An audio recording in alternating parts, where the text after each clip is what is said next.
요즘 현대인들 가운데 과민성 대장 증후군으로 많은 사람들이 불편을 겪고 있다고 합니다. 배가 자주 아프거나 그래서 화장실을 자주 가고, 또 반대로 화장실을 못 가는 사람들도 있지요. 그 원인은 다양한데 뭐 잘못된 식습관이나 아니면 유전적인 요인도 있고요. 또 요즘은 정신적 스트레스로 인하여서 이런 과민성 대장군을 앓다고 합니다. 그런데 우리 주변에서는 이런 과민성 대장 증후군뿐만 아니라 또 과민성 스트레스, 또 과민성 불안 장애와 같은 과민성으로 인하여서 일상에서 많은 어려움을 겪는 것을 볼 수가 있습니다. 근데 이와 반대로요, 자신의 몸에 대한 무감각이나 무신경으로 인해서 자신 안에 큰 병이 있음에도 불구하고 그것을 캐치하지 못하고 있다가 그 치료 시기를 놓치는 경우도 있습니다. 이게 평소에는 굉장히 건강하던 사람이 갑자기 쓰러지거나 아니면 너무 늦게 병을 발견함으로 인해서 손쓸 수가 없게 되는 경우가 있는 것을 볼 수가 있습니다. 그런데 여러분, 이런 과민성과 이 무감각성의 공통점이 있는데, 어떤 공동점이 있냐면 둘 다 굉장히 우리의 에너지와 경제적 손해를 가져온다라는 것입니다. 이 과민성이 지나치게 되면요, 불필요하게 병원을 가게 되죠. 조금만 아파도 내가 무슨 일인가 아닌가, 그래서 병원을 또 자주 가게 되고, 심지어는 뭐 하다못해 화장실을 자주 왔다 갔다 하면서 또 시간과 또 물질을 낭비하죠. 또 무감각성으로 인해서 나중에 더 큰 병이 발견됐을 때 그로 인하여서 또 시간과 또 재정적인 손해를 보는 것을 볼 수가 있습니다. 제가 이 얘기를 왜 오늘 설교 시작 전에 말씀을 드리냐면, 우리의 신앙 가운데도요, 과민성과 그와 반대되는 영적인 무감각으로 인해서 신앙생활에 많은 손해를 가져올 수가 있습니다. 오늘 20절 상반절엔 이렇게 말씀하고 있는데요, 우리가 마음의 가책을 받는다라는 말씀이 있는데, 여기서 마음의 가책을 받는다라는 것은 양심의 찔림을 받는다라는 것이죠. 그러면 무엇 때문에 양심의 찔림을 받냐면, 18절 말씀을 공동 번역에는 이렇게 말씀하고 있는데요, 사랑하는 자녀들이여, 우리는 말로나 혀 끝으로 사랑하지 말고 행동으로 진실하게 사랑합시다 말씀하고 있어요. 우리가 지난주 살펴본 것처럼 진정한 사랑은 말로만 하는 것이 아니라 행함이다. 그래서 나의 물질을 나누고, 또 어떻게 보면 목원들을 위해서 기도하는 거룩한 노동이 있어야 된다는 것을 말씀을 들었어요. 그런데 이런 사랑의 실천을 듣고도 과민한 사람들은 이런 것들을 행하지 않고 있는 자신의 모습 때문에 마음의 간책과 갈등을 종종 느낄 수 있다는 것입니다. 다시 말해서 사랑은 말로 하는 것이 아니라 실천, 행함이다 라고 알고 있지만, 자신이 충분히 그 사랑을 실천하지 못하고 있는 모습 속에서 죄책감이나 때로는 열등감을 느낄 수 있습니다. 반대로 어떤 사람들은요, 사랑 실천에 대해서 아주 무감각하게 생각할 수가 있습니다. 사랑하라는 건 좋은 말이지만 그건 목사님이나 성경에서 하는 거지, 어떻게 사람이 다 말씀대로 살아갈 수가 있어? 또 마음이 중요한 것이지, 내가 마음에도 없는데 억지로 사랑하는 건 위선이냐 라고 생각을 할 수가 있습니다. 더 나아가서는 내가 사랑을 실천하면 좋지만, 내가 그 이웃사랑을 실천하지 않는다고 해서 내가 뭐 구원을 잃어버리는 것도 아니고 내게 크게 손해날 것이 없다라고 생각할 수 있습니다. 근데 바로 이러한 과민성과 또 반대로 영적인 무감각함에 있는 사람들에게 오늘 사도 요한은 뭐라고 말씀하고 있을까요? 20절 하반절은 이렇게 말하고 있습니다. 하나님은 우리 마음보다 크신 분이시고 또 모든 것을 알고 계신 분이라고 얘기하고 있습니다. 요한 사도는 먼저 영적인 과민성으로 인해서 양심의 가책을 자주 느끼고 있는 사람들에게 하나님께서는 여러분의 행동뿐만 아니라 여러분의 마음을 다 알고 계신다라는 사실을 기억하라는 것이에요. 다시 말해서 나의 사랑이 완전치 못하고 부족한다 느껴질 때 할지라도, 그것 때문에 자신을 정죄하거나 사랑을 실천하지 않고 있는 나의 모습 때문에 구원의 확신에 대해서 흔들리지 말고 하나님께 초점을 두라는 것이에요. 왜냐하면 우리 하나님은 우리의 삶이 완전하지 않는다고 해서 정죄하시는 분이 아니라 우리가 하나님의 사랑을 더 깨닫고 그래서 그 사랑의 깨달음으로써 행하기를 바라시면서 기다리시는 인격적인 하나님이기 때문에 그렇습니다. 하지만 때때로 사단은요, 양심의 가책을 넘어서 우리로 하여금 극단적인 선택을 하게 합니다. 그 대표적인 인물이 가룟 유다였죠. 여러분 알다시피 가룟 유다는 예수님을 팔고 양심의 가책이 되었어요. 근데 그 양심의 가책을 어떻게 해결했습니까? 스스로 목매어서 죽었습니다. 유다는 회개를 한 것이 아니라 자신 안에 있는 양심의 가책을 자기 방법으로 극단적인 선택을 한 것을 볼 수가 있습니다. 근데 사도 바울은 로마서 8장 1절에서 이렇게 말하고 있습니다. 우리 앞에 자막을 보고 같이 읽겠습니다. 그러므로 그리스도 예수 안에 있는 사람들은 정죄를 받지 않습니다. 그것은 그리스도 예수 안에서 생명을 누리게 하는 성령의 법이 당신을 죄와 죽음의 법에서 해방하여 주었기 때문입니다. 아멘. 사도 바울은 분명히 얘기하는 거예요. 예수 그리스도 안에 있는 자에게는 정죄함이 없다라고 얘기하는 거예요. 왜냐하면 성령의 법이 우리를 해방시켰기 때문이라고 얘기하고 있습니다. 그러므로 우리는 예수님의 기대에 부합하지 못한 삶을 산다고 해서 너무 과민하게 반복적으로 좌절감에 빠지지 말고 하나님의 사랑을 더 바라볼 수 있기를 소망합니다. 그리고 하나님을 의지하면서 은혜의 보좌 앞에 나아가는 것이 필요합니다. 반대로 영적인 무감각과 그 양심의 가책을 무시하는 사람들이 있다면 내가 계속해서 그렇게 살아갈수록 내 삶에 손해가 있다는 것을 잘 기억해야 됩니다. 하나님께서 말씀하실 때 그것을 무시할 때 어떤 손해가 있냐면은 무엇보다 마음에 평안함이 없고 담대함이 없어서 늘 마음이 찜찜해요. 신앙생활을 하면서도 자유함이 아니라 뭔가 늘 마음이 무거운 가운데 신앙생활을 합니다. 두 번째는 기도 응답이 없게 된다는 것입니다. 오늘 22절을 보면 무엇인지 구하는 바를 그에게서 받나니라고 되어 있는데 이 말을 반대로 말한다면 양심의 가책을 무시하고 사랑을 실천하지 않는 사람에게는 그의 기도가 응답되지 않는다라고 말씀하고 있습니다. 우리 주변에도 가만히 보면은 교회도 안 빠지고 나름 기도도 하는데 막상 삶의 열매나 간증이 없이 그냥 힘겹게 신앙생활을 계속하는 것을 볼 수가 있어요. 우리가 쉽게 판단하면 안 되지만 때로는 어떤 부분에서는 하나님과 사람 앞에 인색하고 또 인간적인 자꾸 욕심을 내므로 인해서 삶에 열매가 없는 것을 보게 됩니다. 그러면서도 순종하지 않고 있는 자신을 향해서 하나님께서 말씀을 통해서 아니면 내가 잠깐 지나가는 길에 극동방송이나 그런 데서 어떤 하나님의 메시지가 들려와도 마음은 원이로되 육신이 약하다라는 그 예수님의 말씀을 인용하면서 자꾸 자기중심적으로 자기 변명용으로 활용하는 것을 볼 수가 있습니다.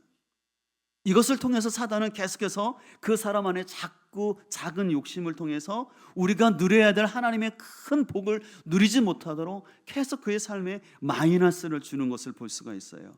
그래서 하나님의 사랑을, 하나님의 축복을 경험하지 못하면서 신앙생활을 해도 기쁨이 아니라 열매도 없으니까 점점 신앙생활이 부담스럽게 느껴지게 하는 것을 볼 수가 있습니다.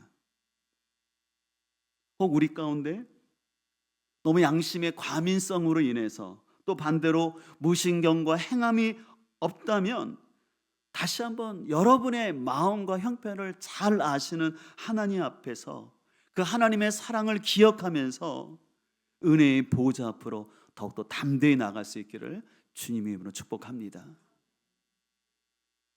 그래서 오늘 사도 요한은 계속해서 이러한 담대함을 가지고 나아갈 때 바로 우리가 기도 응답을 받을 수 있음을 얘기하고 있습니다. 그래서 오늘 21절에 이렇게 말하고 있습니다.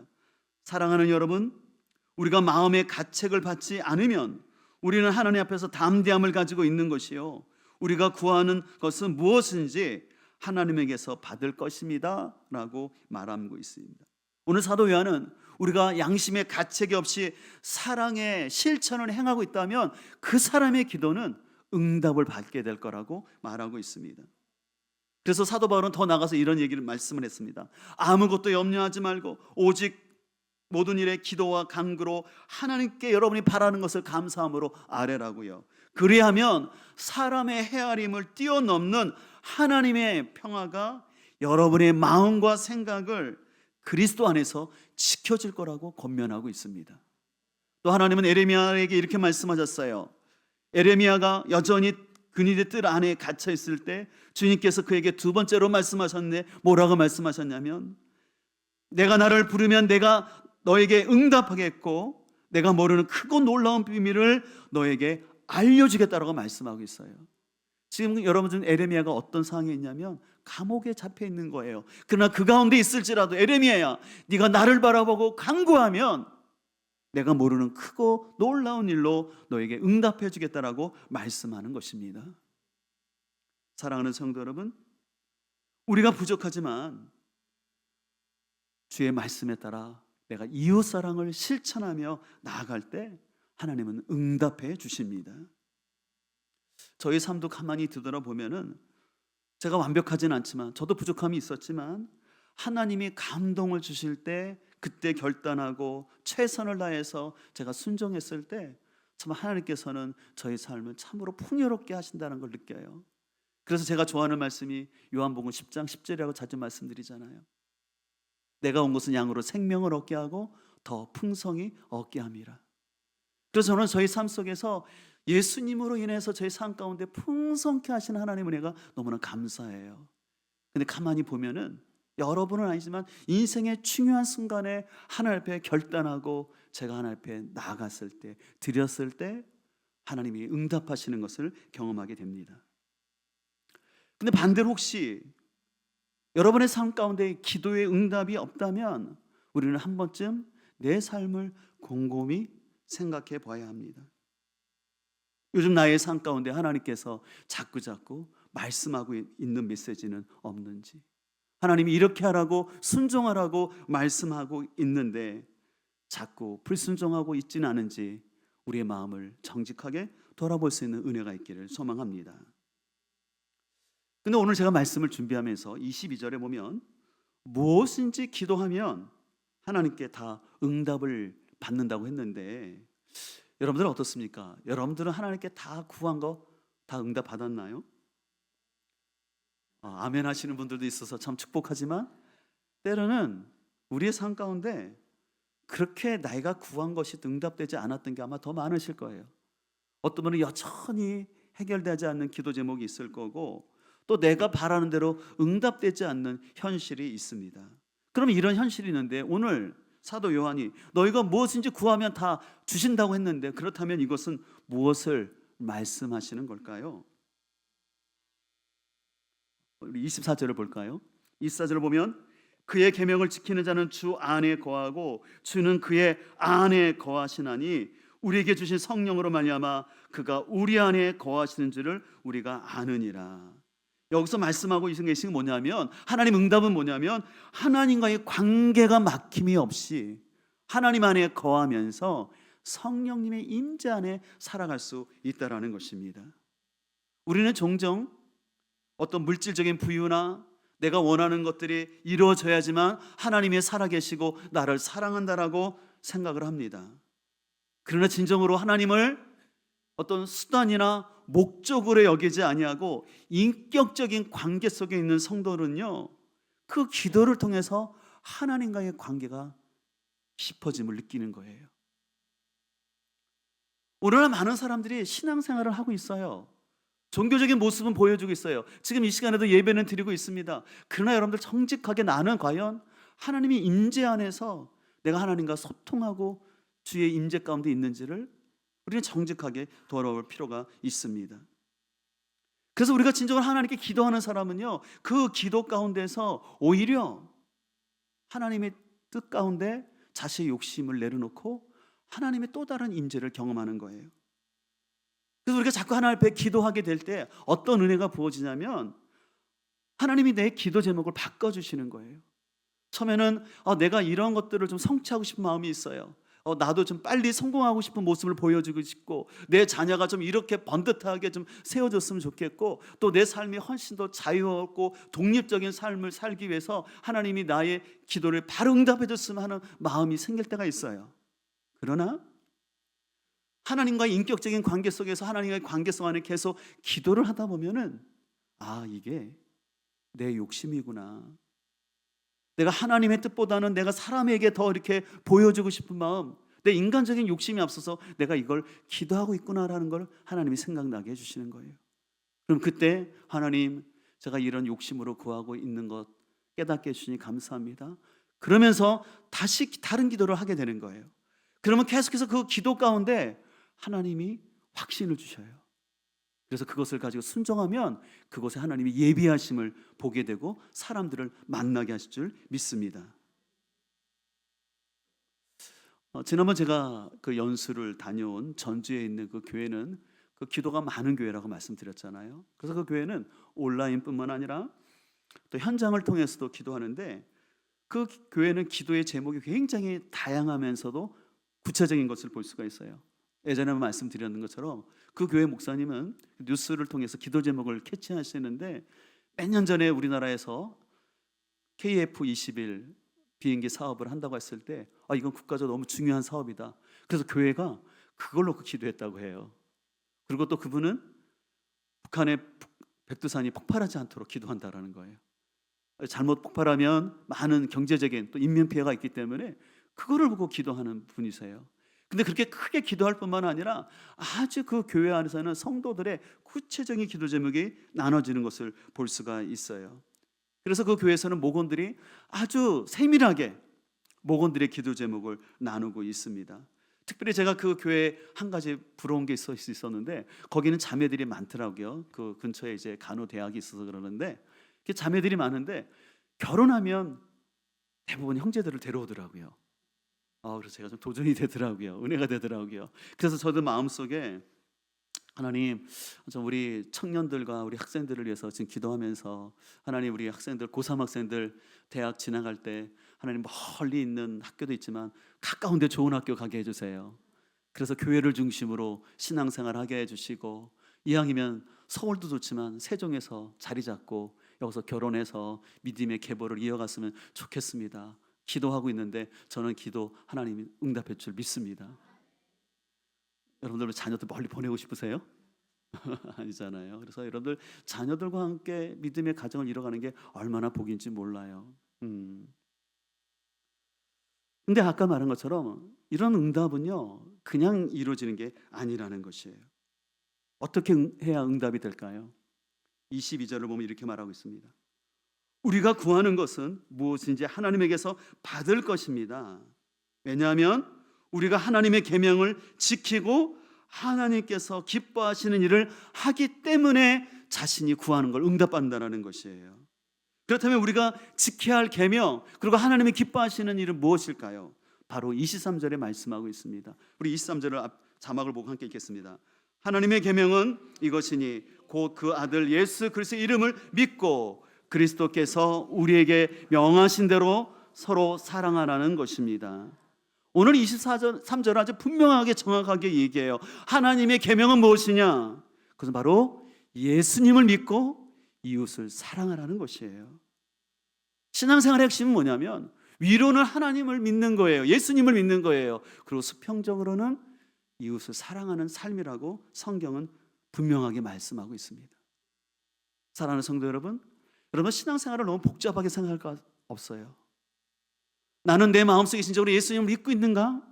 그리고 나는 내 이웃을, 제가 늘 강조하지만 여러분의 이웃은 누구입니까? 여러분 가장 가까운 배우자예요. 제가 늘 말씀드리잖아요. 멀리 아프리카에 있는 사람들이나 불이웃돕기라고 생각하지 마시고 여러분 가장 가까이 있는 배우자를 존중하면서 사랑하는 것이 이웃 사랑이에요. 여러분이 가장 가까이 있는 배우자를 사랑하지 않고 그를 존중하지 않으면서 여러분이 이웃을 사랑한다고 말한다면 그것은 하나님께서 기뻐하는 삶이 아니라는 것이에요. 그래서 여러분 다시 한번 기억하십시오. 하나님의 계명은 다른 것이 아닙니다. 바로 이루는 예수님을 믿고 수평적으로는 서로 사랑하는 삶이에요. 이것을 우리 교회의 표로 말한다면 바로 영혼 구원하여 제자 삼는 것입니다. 영혼 구원은 비신자가 예수님을 믿도록 하는 것입니다. 그리고 제자 삼는 것은 성경 지식이 아니라 목장 안에서 성김과 사랑을 통해서 제자를 만드는 것이죠. 그래서 실은 예수님께서도 이 땅에 계셨을 때 바로 위대한 계명과 위대한 사명을 강조하셨어요. 예수님이 강조하셨던 위대한 계명은 뭐냐면 내 이웃을 내 몸같이 사랑하는 것이라고 말씀을 하셨죠. 그리고 위대한 사명은 무엇입니까? 바로 복음을 전파하는 것, 제자 삼는 것입니다. 그래서 이러한 예수님의 가르침을 따라서 이웃을 사랑하고 복음을 전하려고 하는 것이 바로 가정교회입니다. 여러분들이 가정교회라는 말을 이제 우리 교회에서 종종 들으시는데, 여러분 가정교회는요 새로운 형태의 교회나 어떤 트렌드나 유행이 아닙니다. 가정교회는 원래 초대교회부터 갖고 있었던 정신이었죠. 바로 예수님이 강조하셨던 영혼을 구원하고 제자 삼는 일을 성경적으로 하자라는 데 초점을 두는 것입니다. 저는 그런 생각을 해요. 만약에 예수님의 말씀을 그대로 실천할 수 있는 것이 있다면 굳이 가정교회라는 말을 쓸 필요도 없고 가정교회라는 명칭에 매일 필요가 없습니다. 왜 우리가 가정교회라고 하냐면 다른 것이 아니라 영혼을 구원하고 제자 삼는 일이 바로 가정에서 모이는 소그룹, 목장 안에서 이루어질 때 이것이 더 성경적이라는 확신이 있기 때문에 그렇습니다. 그래서 우리가 왜 가정에서 불편하지만 식사를 합니까? 그것은 내가 식사를 하기 위해서 섬김이 훈련이 되는 거예요. 다른 사람에게 내 집을 오픈한다는 것은 내 스스로를 오픈하는 거죠. 부담스럽지만 그분들을 위해서 식사 준비를 통해서 내가 섬김의 훈련이 이루어지는 거예요. 그러면서 여러분들 목장 모임에서 삶의 나눔을 하지만 그 목장이 살기 위해서는 새가족 전도에 대한 중심이 있을 때 그 목장이 살아나는 거죠. 이번에 우리 목자들은 목사님 목장이 뭐예요라는 조그만 소책자를 읽었는데 거기서 분명하게 강조하는 게 있어요. 목장이 죽는 길이 있다. 그 목장이 친교 중심이 되면 목장은 죽는다. 근데 목장이 영혼을 전도하는 일에 초점을 두고 서로의 삶을 나눌 때 그 목장은 살아난다라는 것입니다. 그래서 우리는 목장을 통해서 VIP들을 주님께로 인도하고 우리의 섬김과 사랑을 통해서 목장 안에서 제자를 만들어 가는 것이죠. 소망하는 것은 어떤 형태, 어떤 명칭이 되든 간에 우리 교회가 예수님이 말씀하신 것처럼 영혼 구원하여 제자 삼는 일에 최선을 다하며 나아가기를 소망합니다. 예전에 제가 한번 아주 심한 복통을 경험한 적이 있었어요. 그냥 배가 아픈 정도가 아니라 새벽에 갑자기 깼는데 너무 아파가지고 떼굴떼굴 굴른다는 표현을 그때 경험을 한번 했어요. 그래서 병원에 갔더니 뭐 요로의 영향일 수도 있고 뭐 여러 가지 요인이 있다. 그래서 어쨌든 주사를 맞고 약을 복용했더니 좀 잠잠해지고 괜찮아지더라고요. 저 그러고 지나다가 이제 우리가 국가에서 해주는 건강검진 있지 않습니까? 그래서 가서 검진을 하는데 감사하게 그 내과 선생님이 제 그 췌장 쪽을 보더니 그 췌장 부분이 석회화가 되고 있다. 그래서 이것을 방치하면 잘못하면 췌장암으로 갈 수 있으니까 빨리 수술을 하라고 권면을 해주시는 거예요. 그래서 대학병원에 가서 제가 췌장 수술을 했습니다. 그래서 쓸데없는 사람이 되었어요. 근데 참 감사한 것은 제가 그때 그 의사 선생님을 만난 게 너무 감사해요. 아까 말씀드린 것처럼 그냥 그 석회화되는 췌장을 그대로 놔두고 있었으면 그것이 암이 될 수가 있었고, 특별히 여러분들 알다시피 췌장암은 조기 발견이 안 된대요. 발견되면 이미 늦어지는 시점이라고 말하지 않습니까? 근데 미리 그것을 조치할 수 있었던 게 저는 참 감사한데, 저는 그것을 통해서 좀 깨닫는 것은 뭐냐면 제가 이렇게 한번 크게 아프고 난다 보니까는 다음부터는 음식을 조절해요. 좀 과하게 먹지 않으려고 하고 제 몸에 이제 어떤 것이 편하고 불편한지를 알지 않습니까? 근데 이렇게 말을 하면서도요, 참 사람이 생각하고 행동은 참 어려운 것 같아요. 실은 왜냐하면 어제도 제가 잘 아는 목사님 자녀 결혼식이 있어서 뷔페를 갔는데 두 접시까지 잘 먹었어요. 거기서 딱 끝냈어야 되는데 제가 유혹을 못 넘기고 제가 좋아하는 떡을 또 먹었지 않았습니까? 떡을 또 먹고 나니까 좀 이렇게 불편함을 좀 느꼈어요. 그래서 확실히 제가 좀 더 절제해야 되겠다라는 걸 느끼게 돼요. 근데 우리 신앙 가운데도요, 때때로 우리는 끝하지 않는 영적인 갈등과 아픔을 경험할 수 있는데, 그것을 통해서 여러분 나의 문제가 진단된다면 여러분 그것이 복입니다. 내가 무감각한 상태로 지나가는 것이 아니라 어떤 시련을 통해서 내 삶에 어떤 문제가 있다는 것을 체크하는 게 그게 은혜예요. 그러면서 신앙의 본질을 자꾸 집중해 가는 것. 여러분들이 저를 어떻게 볼지 모르지만 요즘 참 저는 제 마음에 평안과 행복이 있어요. 다른 게 아니라 목회의 본질을 자꾸 생각하니까 더 기뻐요. 아까도 말한 것처럼 목회의 본질은 다른 거 뭐 교회를 크게 하고 이름을 나고 그게 참 중요하지 않다는 걸 너무너무 느껴요. 진짜 하나님께서 기뻐하시는 목회는 뭐냐면 많은 성도들을 목회하는 것이 아니라 제가 얼마나 비신자를 전도했는가, 저를 통해서 영혼들이 구원받았는가, 그리고 그 영혼들을 사랑으로 제자를 삼았는가, 그거 생각하니까 오히려 마음이 편하더라고요. 누구랑 비교할 필요도 없고요, 그냥 저에게 주신 그 자리에서 늘 저의 시간 속에서 마음이 비신자에게 가 있는 거예요. 그리고 어떻게 하면 그 영혼을 전도할 수 있을까, 또 하나님께서 허락하신 성도들을 어떻게 사랑해야 될까, 그 생각을 하면서 생활하니까 참 마음에 평안함이 있는 것을 볼 수가 있습니다. 오늘 말씀을 마치면서 우리 중에 어떤 분들은 너무 양심이 선함으로 인해서 양심의 과민성이 많은 분들도 있을 거예요. 또 그 중에는 너무 영적인 무감각함으로 인해서 그것 때문에 오히려 신앙생활에 많은 손해를 보고 있음에도 불구하고 그거를 모르고 그냥 지나갈 때가 있습니다. 소망하는 것은 성령님께서 여러분에게 말씀하실 때 여러분이 그것을 잘 캐치할 수 있기를 소망합니다. 그러면 사단에게 속아서 여러분의 신앙생활을 하는데 낭비하지 마시고 손해보지 마시고 하나님 앞에 기도했을 때 그 응답되는 은혜가 있기를 간절히 소망합니다. 이를 위해서 내 자신을 바라보지 마시고 나의 생각과 모든 것을 다 아시는 더 크신 그 하나님의 사랑에 초점을 맞추면서 은혜의 보좌 앞에 더 나아가고 성령님 앞에 여러분의 삶을 드릴 수 있기를 주님의 이름으로 축복합니다.